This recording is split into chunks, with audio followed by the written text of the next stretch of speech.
Hello guys! Ngayon first day of spring sa Russia. Ayan, tingnan nyo. Ang daming tubig sa snow.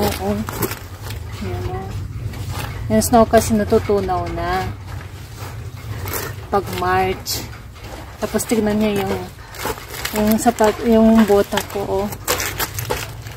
Dahil maraming tubig dito sa labas, sinuot ko yung bota para hindi mabasa yung sapatos ko. Naalala nyo nung umuwi ako sa Russia, ganito din yung suot ko, yung buwana jacket.